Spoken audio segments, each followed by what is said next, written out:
My name is Natalie Brooks, and I was 29 years old when my fiancé kissed another woman at our engagement party and tried to convince me that I was the embarrassing one. Looking back, I should have sensed trouble weeks earlier when Logan Whitmore insisted on inviting a woman named Melissa Grant. She was one of my closest friends in college, he told me. We had been together for 4 years and engaged for 6 months, yet I had never heard her name.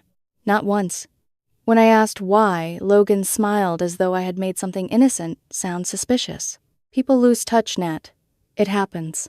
The party was held at his parents' golf club. There were 120 guests, and open-bar flower arrangements that probably cost more than my first car, and a photographer Susan had hired to capture the beginning of our forever. Susan Whitmore never did anything halfway, especially when there was an audience. Logan's father, James, spent most of the evening introducing me as his future daughter-in-law and telling people how fortunate I was to be joining their family. At the time, I mistook possession for acceptance. About 2 hours into the party, I was speaking with my cousin near the bar when a high-pitched shout cut across the room. Oh my God. I turned. Logan was moving through the crowd so quickly that people stepped aside to avoid being hit by him. His face had transformed. He looked younger, brighter, almost breathless. A tall woman in a charcoal dress stood near the entrance. Melissa. I knew it before anyone said her name. Logan reached her, wrapped both arms around her waist, and lifted her off the floor. She laughed as he spun her around. Then they kissed. Not a quick kiss on the cheek. Not an awkward greeting between people who had not seen each other in years. He kissed her as though the rest of us had disappeared. One hand pressed against her lower back. Her fingers slid into his hair. Her feet were still off the ground. The room went silent. Even the bartender stopped pouring my cousin's drink. I stood there holding my bourbon so tightly that the rim of the glass hurt my fingers. For several seconds, Logan did not seem to remember that I existed. When he finally lowered Melissa to the floor, he was laughing. Then his eyes moved across the room and found mine. Something flickered over his face. Not guilt. Calculation. He approached me with Melissa beside him. Oh my God, babe, he said, laughing too loudly. This is Melissa from college. Why do you look so serious? I stared at him. You just kissed another woman at our engagement party. A few guests pretended not to listen. Others made no effort to hide it. Logan rolled his eyes. It's just how I greet old friends. Melissa's smile weakened. I looked between them. That's how you greet all your old friends. When we were really close, yes. Logan lowered his voice. Please don't make this awkward. The word awkward nearly made me laugh. He had kissed another woman beneath a banner, bearing our names in front of our families, while a photographer documented it for our wedding album. Yet somehow, my reaction was threatening to ruin the mood. Fine, I said. Logan visibly relaxed. His older brother Ethan stood several feet away, staring at him with his mouth slightly open. Ethan and I had spent months coordinating Logan's surprise birthday party the previous year. We had exchanged hundreds of messages, shared meals while planning, and become genuine friends. I walked toward him. Ethan's eyebrows rose. Natalie. I placed my hands on either side of his face and kissed him.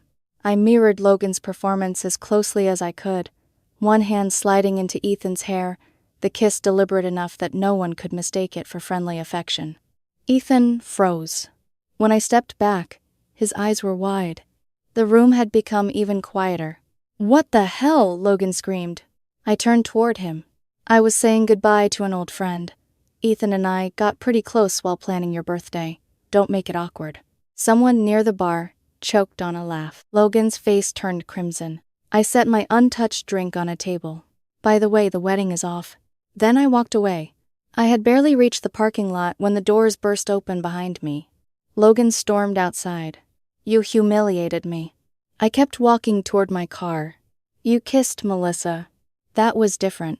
I stopped and turned. How? His expression shifted. Because Melissa and I have history. The words escaped before he could stop them. There it was. The truth hiding beneath every dismissal, every eye, roll every accusation that I was being jealous. What kind of history?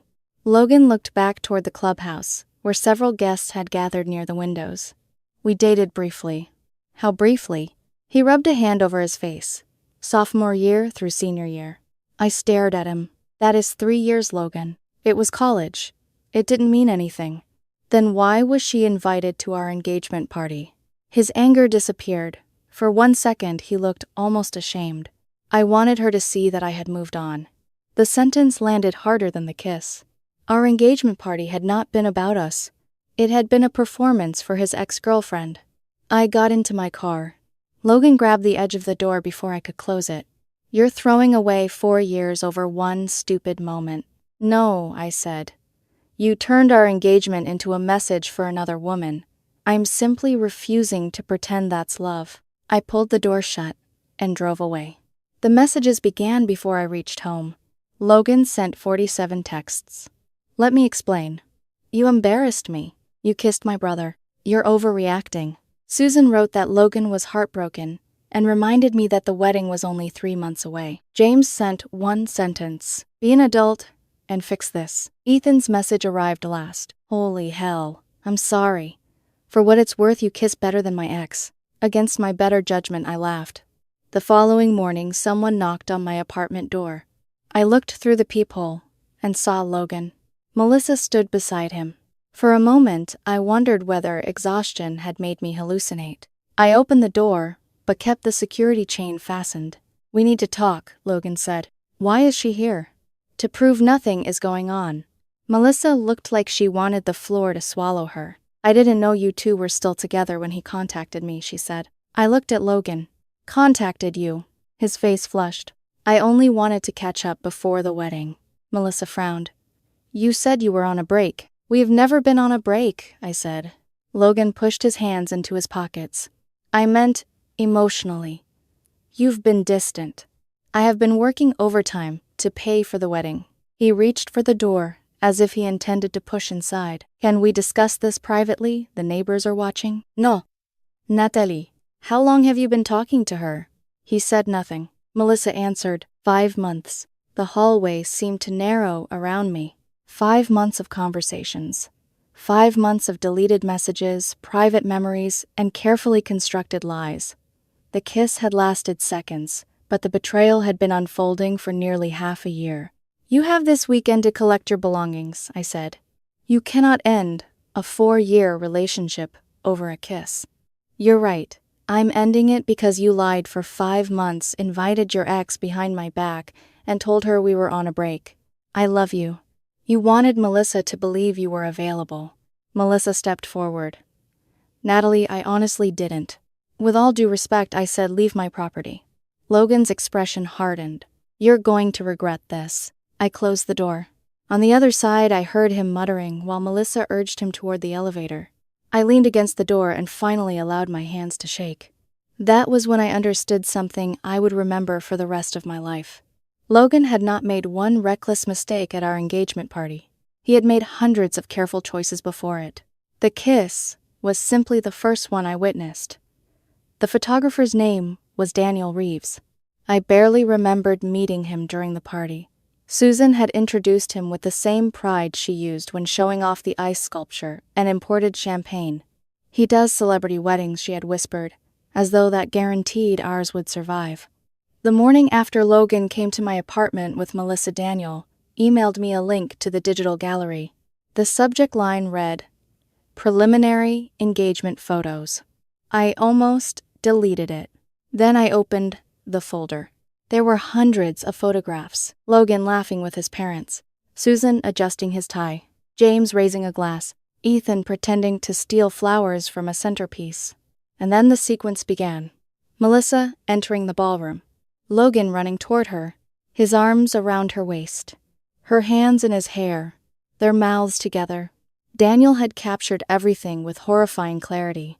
There was even a photograph of me standing near the bar, frozen in the background, while my fiancé kissed his ex-girlfriend beneath a gold sign that read, Natalie and Logan forever starts here.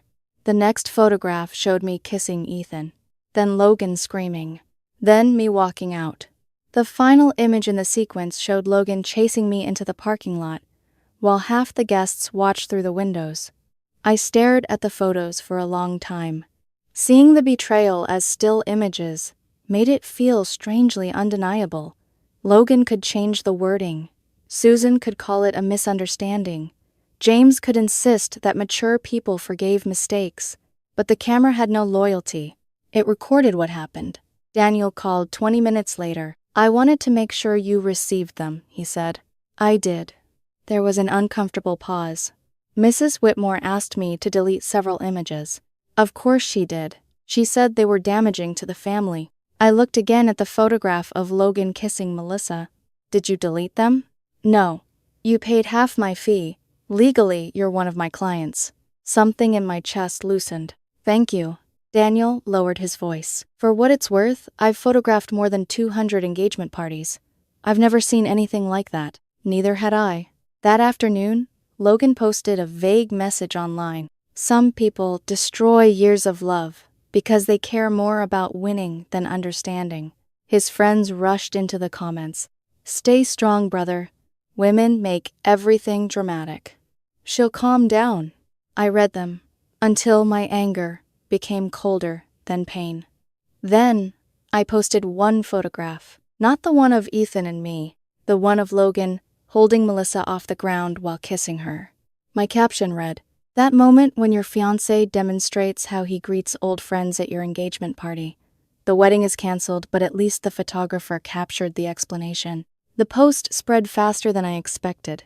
Wedding guests began commenting within minutes. "Wait, that isn't Natalie. Is this why the wedding website disappeared?" He did that in front of both families. Logan called me 9 times. I answered on the 10th. "Take it down," he said. "No. You're publicly humiliating me. You did that yourself." It was one kiss. It was evidence. His voice cracked with rage. "You're trying to make everyone hate me. I didn't tell you to kiss your ex-girlfriend in front of 120 people. You kissed Ethan. After you told me passionate kissing was how you greeted old friends, that was different. Then explain the difference." He went silent. I hung up. 2 days later, Susan arrived at my apartment with 3 of Logan's groomsmen. I watched them through the security monitor. Susan held a clipboard. One of the men had brought a moving dolly. I opened the door but did not step aside. "We're here for Logan's things," Susan said. "They're boxed and labeled." She glanced past me into the apartment.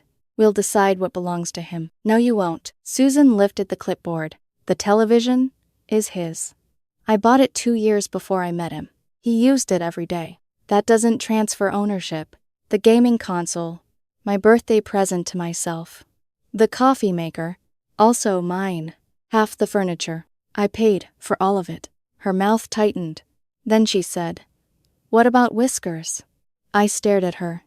"My cat. Logan loves that cat. Logan is allergic to that cat. He takes medication.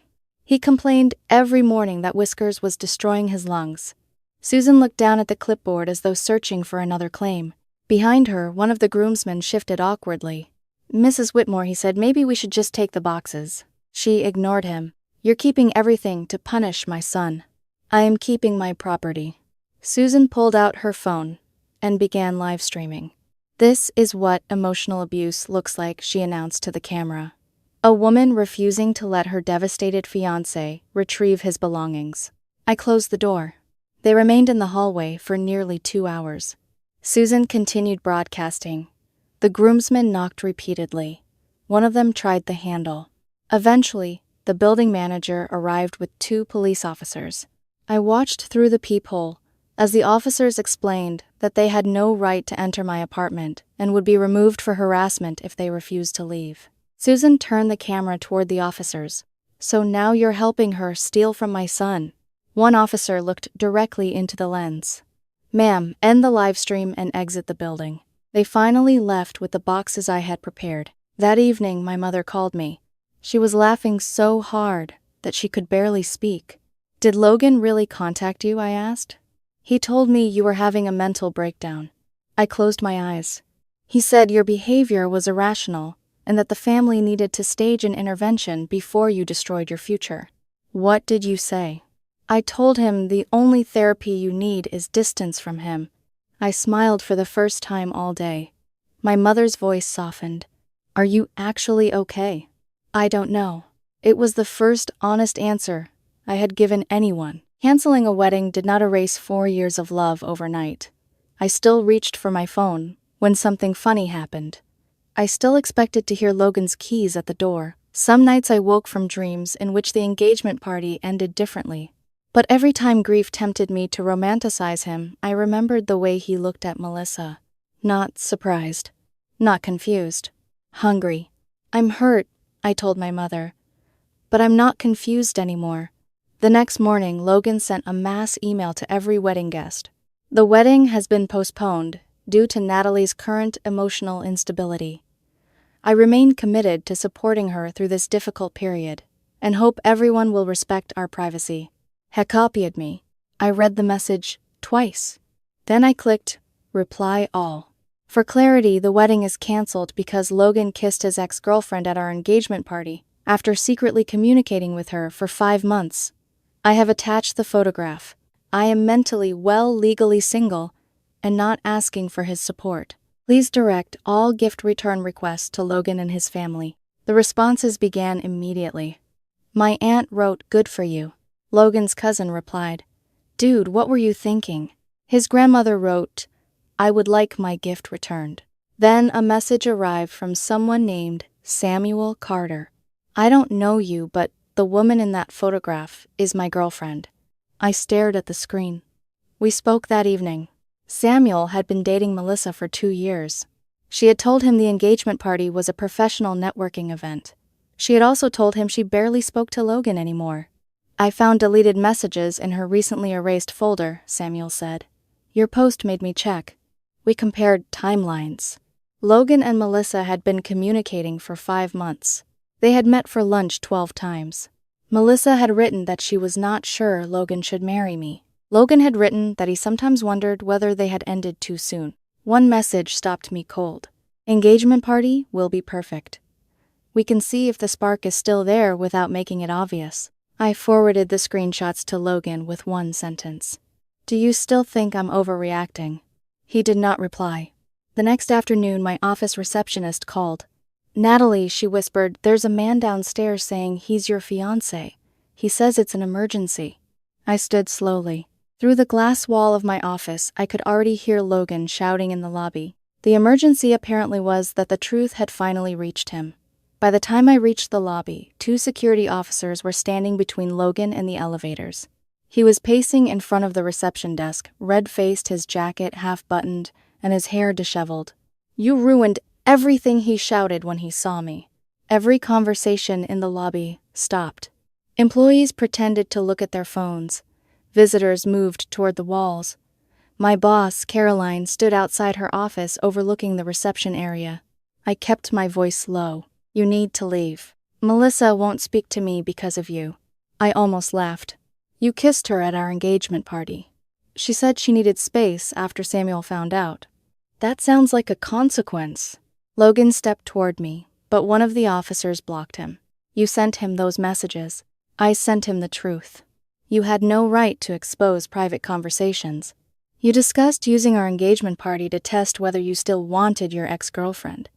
You lost the right to call that private when you made me part of it. His eyes moved around the lobby. He had finally noticed the audience. His expression changed immediately. The rage softened into something wounded and rehearsed. Natalie, please. I came here because I love you. No. You came here because Melissa rejected you. That isn't true. You just said she won't speak to you. He opened his mouth, then closed it. Caroline approached us. Mr. Whitmore, she said, you need to leave the building now. Logan looked at her. This is between me and my fiancé. For mes fiancés, I said. Caroline's tone hardened. If you return without an appointment, we will contact the police. The officers escorted him outside. Through the glass doors, I watched him turn once and stare back at me. There was no apology in his face, only disbelief that he could no longer control the story. Caroline rested a hand on my shoulder. Take the rest of the day. I can work. That wasn't a suggestion. I looked around at the people still pretending not to watch. I'm sorry. Don't apologize for someone else's behavior. Later, she stopped by my office before I left. Now, I understand why you needed those personal days, she said. And for what it's worth, entitled people rarely stop when embarrassment stops working. They escalate. Her warning stayed with me. That evening, Susan called. I hope you're satisfied, she said without greeting me. With what? Logan was removed from your workplace like a criminal. He arrived uninvited and started shouting. He was emotional. So was I when he kissed Melissa. I still managed not to storm into his office. Susan inhaled sharply. We need to discuss reimbursement for the engagement party. I thought I had misheard her. Reimbursement. You sabotaged an event we paid for. Your son kissed another woman at that event. He made a mistake. You invited 120 witnesses. You also kissed Ethan. After Logan insisted that kissing old friends was normal. That was different. How? Silence. Susan had inherited Logan's favorite argument, but not an explanation for it. She changed direction. You contributed $3,000. The rest came from us. Given the damage you caused, I think it's fair that you forfeit your contribution. My contribution is already gone. And you should repay us for the photographer. The photographer documented your son's behavior. You are unbelievably petty. Your son told an entire guest list I was mentally unstable. Susan hung up. 20 minutes later, James called. Unlike his wife, he did not shout. James treated every conflict like a negotiation. His voice was calm, measured, almost friendly. Natalie, I think everyone has allowed emotions to take over. I'm listening. Logan behaved badly. That was the first honest sentence anyone in his family had spoken to me. But James continued. 4 years should not be discarded over one episode. It was 5 months of deception. People make mistakes. He invited his ex-girlfriend to our engagement party to test whether they still had chemistry. He wanted closure. He got it. James sighed. What would it take? I sat upright. What do you mean? To repair this? There is nothing to repair. What about couples counseling? I'll pay for the best therapist in the city. No. A house. I said nothing. You and Logan could start fresh. A proper home, no mortgage. I would also establish a trust for your future children.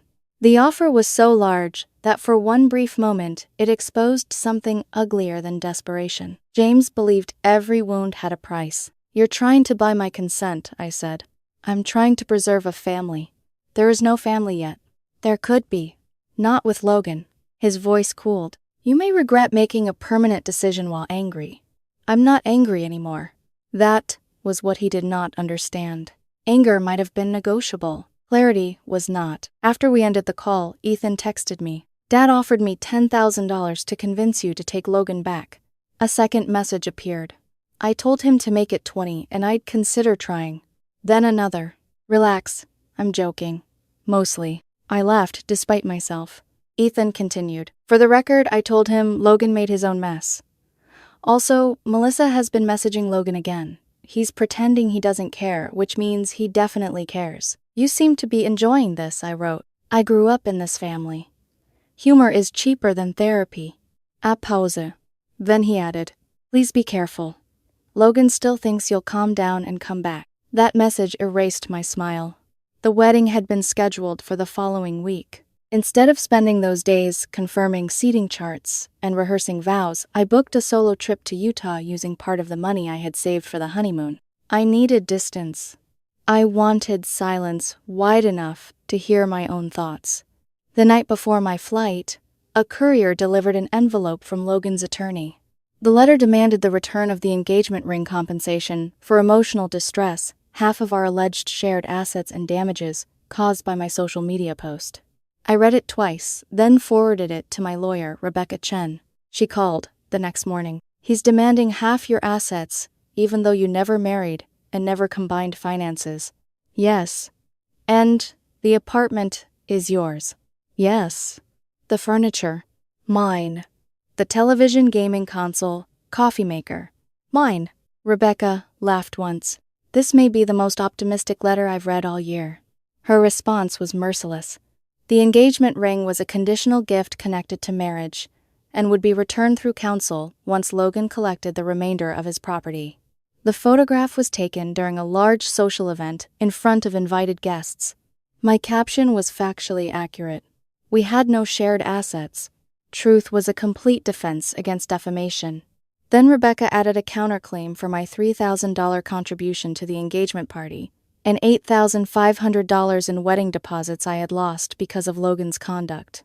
Within 48 hours, Logan's attorney contacted Rebecca and suggested an amicable resolution.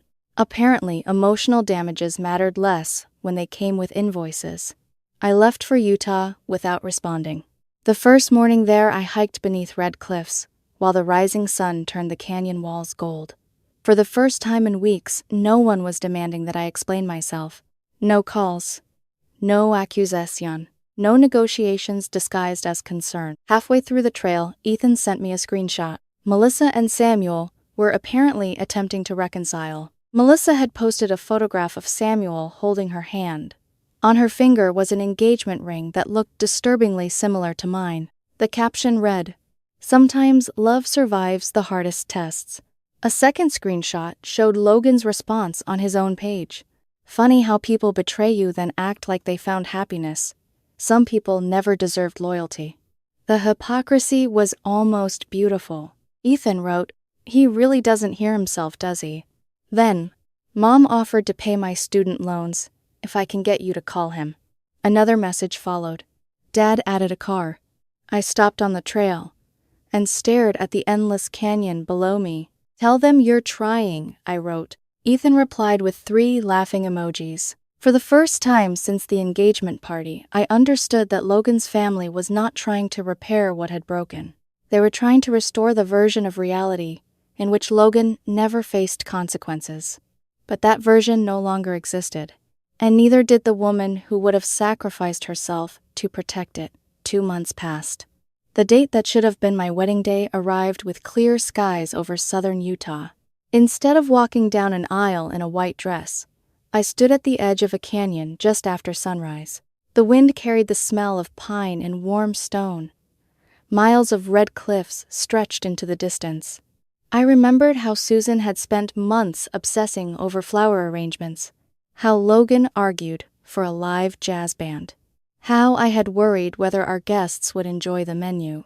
Standing there, I realized none of those details had ever mattered. The marriage itself had, and thankfully it had never happened.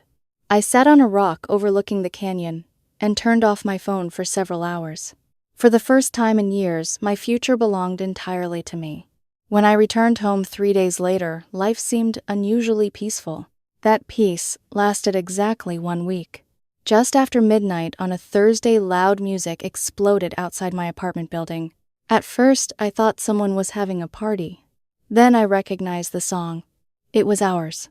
The song Logan and I had danced to the night he proposed. I looked through my living room window. There he was, standing in the parking lot with a portable speaker balanced on the hood of his car. He was swaying from side to side with a half-empty bottle hanging loosely from one hand.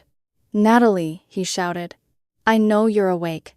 Lights began turning on throughout the apartment complex. Several neighbors opened their curtains. Logan spread his arms dramatically. "You're the love of my life, Isaiah." Not because his words hurt, because they felt rehearsed. Even now, after everything, he still believed grand gestures could erase deliberate choices. My phone buzzed. It was a message from my downstairs neighbor. "Please tell me you called the police." Before I could answer, flashing blue lights entered the parking lot. Someone else already had. 2 officers stepped out. Logan immediately pointed toward my apartment. "She made me do this." One officer calmly asked him to lower the bottle. Instead, Logan raised the speaker volume. The officer repeated the instruction. Logan argued. 5 minutes later, he was sitting in the back of a patrol car, still insisting that he was only fighting for love. I never even opened my front door. The next morning, Susan called before breakfast. "You had my son arrested." "I didn't call the police." "You could have stopped them." "I was asleep." "He came to win you back." "He came drunk with a speaker after midnight." "He loves you." "He also loved kissing Melissa." Silence. Then Susan tried again. "People deserve second chances. Second chances require first accountability." He said he's sorry. He's sorry he faced consequences. "You're impossible." No, I replied quietly. I finally became difficult to manipulate. She disconnected without another word. The fallout continued over the next several weeks. Logan started dating someone he met at a cocktail lounge. 3 weeks later, his social media was filled with captions about finally finding someone who truly appreciated him. I wished her luck. She was going to need it. Meanwhile, Samuel officially ended things with Melissa. Apparently, he had discovered she resumed texting Logan only days after accepting his proposal. History repeated itself with remarkable efficiency. James surprised me the most. One afternoon, he requested a meeting at a downtown cafe. Against my lawyer's advice, but with Rebecca knowing exactly where I would be, I agreed. James looked older than I remembered. The confidence that had always surrounded him seemed thinner. I owe you an apology, he said. I waited. I spent months trying to negotiate something that couldn't be negotiated. That surprised me. It surprised me too. He stirred his coffee without drinking it. I offered you a house. You did. A trust fund. Yes. I thought every problem had a number attached to it. And now? He smiled sadly. Now I know character isn't something you purchase. We sat in silence for a moment. I'd still like to offer you something. I raised an eyebrow. A position at my company. I blinked. What? You're organized, calm under pressure. You handled an impossible situation with more dignity than most executives I've hired. I appreciate that. You don't have to answer today. I thanked him for the offer, but explained that my own career was exactly where I wanted it to be. For once, James accepted my answer without trying to persuade me. As we stood to leave, he spoke one final sentence. I wish my son had valued you the way you deserved. It was the first thing anyone in that family had said that actually sounded sincere. Ethan, on the other hand, remained exactly the same. One Saturday morning, my phone buzzed with a selfie. He was standing beside a brand new SUV, grinning like he had won the lottery. Caption: Mission accomplished. A second message followed. Mom paid off my student loans. Dad bought me the SUV. Apparently pretending to work on you was incredibly profitable. I laughed so hard I nearly dropped my coffee. Then another photo arrived. Ethan stood beside a smiling brunette woman. Meet Sarah. She's convinced my family belongs in a television drama. She's probably right. I smiled. Out of everyone connected to that family, Ethan was the only one who had never asked me to ignore reality. Our strange friendship survived the disaster. Nothing more, nothing less, exactly as it should. As for me, I joined a hiking club. I started therapy, not because anyone convinced me I was unstable, but because I wanted to understand why I had ignored so many warning signs. My therapist asked me one question during our second session. When did you first realize something wasn't right? I answered immediately. It wasn't the kiss. She looked surprised. It was when he expected me to apologize for reacting to it. That had been the pattern all along. Whenever Logan crossed a line, the conversation somehow became about my response, not his behavior. Mine. Once I recognized that pattern, I started remembering countless moments I had dismissed. The way he insisted every former girlfriend was obsessed with him. The way he complained whenever I wasn't jealous enough. The way he insisted Melissa was just a friend, while quietly rebuilding their connection behind my back. The engagement party hadn't created those problems. It had exposed them. Whiskers, meanwhile, remained blissfully indifferent to human stupidity. He continued knocking pens off tables, sleeping across my keyboard during remote work, and demanding breakfast at precisely 6 every morning. Unlike my former fiancé, he never pretended to be something he wasn't.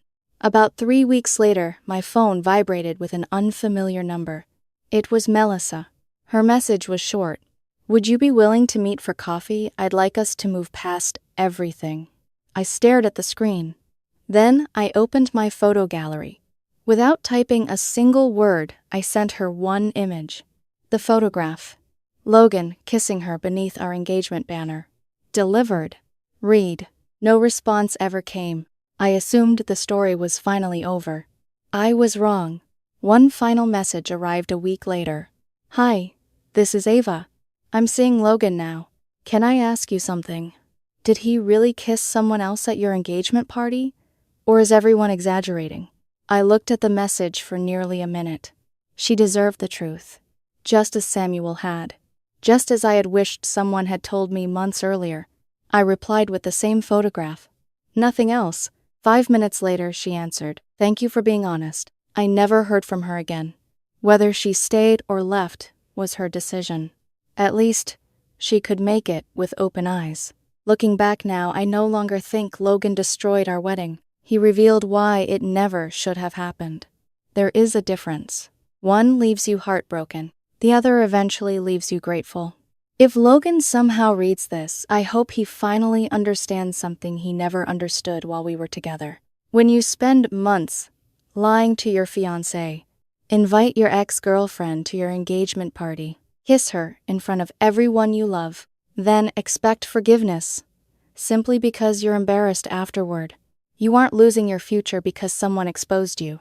You're losing it because of the choices you made long before anyone was watching.